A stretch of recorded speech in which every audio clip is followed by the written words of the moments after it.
Thank you, Mr. Chairman. Thank you to each of the witnesses that are here today. Every responsible gun owner knows that safely storing their firearms is critical. Heidi and I store our firearms safely, and we expect that everyone with a firearm in their home should do the same. We also know that when firearms are not stored responsibly, there can be tragic consequences. Senator Blumenthal spoke about Ethan Song, a 15-year-old boy who fatally shot himself by accident with a firearm that was stored at a friend's house. For all of us, our hearts goes out to the entire family. And Ms. Song, thank you for being here. Thank you for telling your son's story. As a parent, what you experienced is a nightmare that terrifies every parent.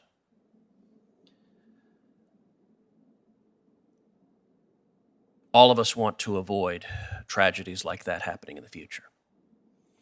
At the same time, firearms in the home can be critical for defending the home, can be critical for defending members of the family from violent crime. One example of that we will hear from today occurred on November 5th, 2017, when a vicious murderer walked into the sanctuary at Sutherland Springs First Baptist Church in Texas and started shooting innocent churchgoers. Stephen Williford, who I've since gotten to know quite well and who will be a witness today. Mr. Williford was a neighbor just down the street, and he heard the shots. And he went and got his weapon, which is an AR-15, and he ran down the street and engaged with the shooter. And his heroism saved lives that day. His heroism was extraordinary. I can tell you I was in that sanctuary the day after that shooting, and it remains one of the most horrific things I have ever seen, to stand in that beautiful church where a deranged madman committed an act of unspeakable evil. Mr. Williford's weapon was secured in a gun safe, and the time it took for him to remove it from the gun safe slowed down his response time.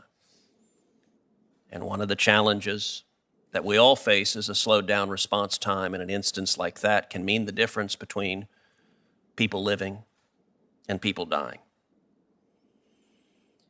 All across the country, people rely on quick access to firearms in their homes to defend themselves. A 2013 report ordered by the Obama administration's CDC stated that, quote, almost all national survey estimates indicate that defensive gun uses by victims are at least as common as offensive uses by criminals, with estimates of annual uses ranging from 500,000 to more than 3 million. We're not talking about one or two or a handful. This is the Obama administration estimating defensive uses of firearms, in other words, firearms used to prevent a crime, occur somewhere between 500,000 and 3 million times a year. If our objective is to save lives, and I believe all of us want to save lives, ensuring that people can effectively access their firearms to defend themselves and their families is critically important. And sometimes the defensive use includes children defending themselves and defending their families. For example, earlier this year, a 12-year-old boy in Goldsboro, North Carolina, shot two masked intruders, killing one of them after they forcefully entered his home and shot the boy's grandmother. In 2018, a 15-year-old girl who was also from North Carolina and who had been trained on how to shoot and safely handle firearms, grabbed a gun hidden in her house for protection and shot her mother's abusive boyfriend after he had attacked her mother and threatened to kill her. If the firearms that these minors had used to defend themselves and their families had been inaccessible, the consequences could very well have been devastating. So when we talk about safe storage, we have to keep in mind that restricting quick and ready access to a firearm potentially comes at a serious cost to people's lives. We should be encouraging people to make responsible choices that balance the risk of accidents with the need for self-defense. And that's exactly what many of the voluntary programs across the country have been doing. For example, Project Child Safe, run by the National Shooting Sports Foundation, provides gun locks free of charge. And I will tell you, this is an issue on which there can be bipartisan cooperation. When it comes to Project Child Safe, it so happens that I have a very personal history with that project, because in the years 1999 and 2000, I was a policy staffer working on the George W. Bush presidential campaign.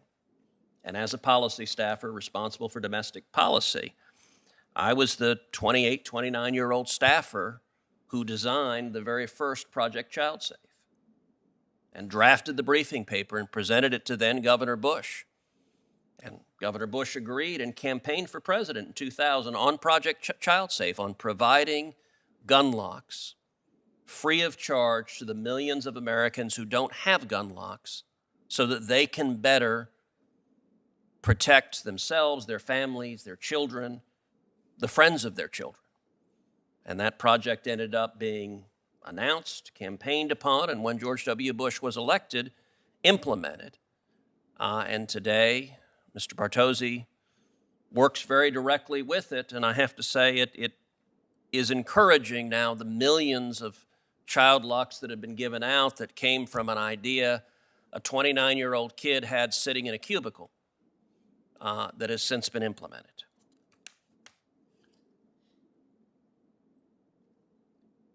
Critical to that is that it is voluntary, that it is providing child locks so you have the equipment free of charge, so that cost is not a barrier to being able to lock a firearm, but it is not mandatory.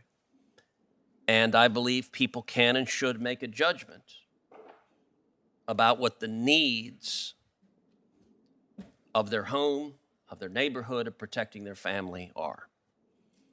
The bill that Senator Blumenthal has, I think, goes too far in terms of mandating a federal rule for everyone. For example, the bill would prevent a family with teenage children in a crime-ridden neighborhood from choosing to keep a firearm somewhere where it could be quickly and easily accessed for self-defense.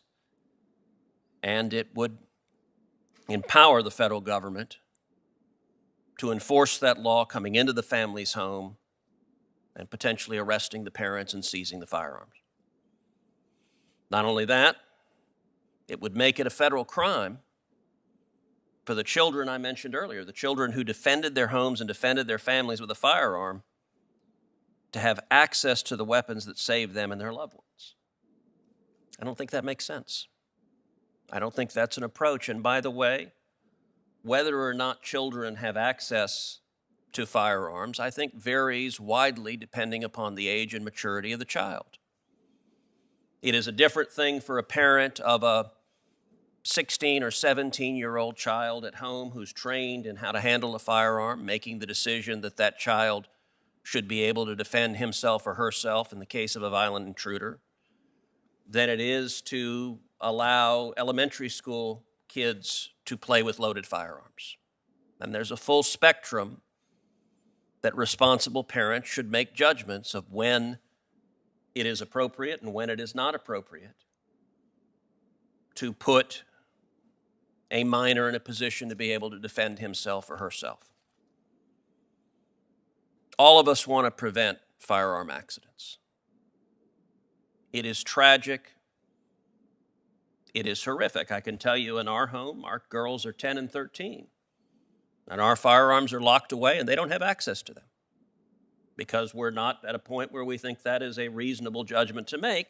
But I don't know that there would never be a point where we would make the judgment that it makes sense to give them access to it if needed. I think there's a lot we can do as a voluntary matter. I think there's a lot we can do with education. I think there's a lot we can do encouraging the use of safe storage. I also think we have an overlay of civil liability laws, that if you have individuals that are behaving irresponsibly, they face potentially enormous civil liability.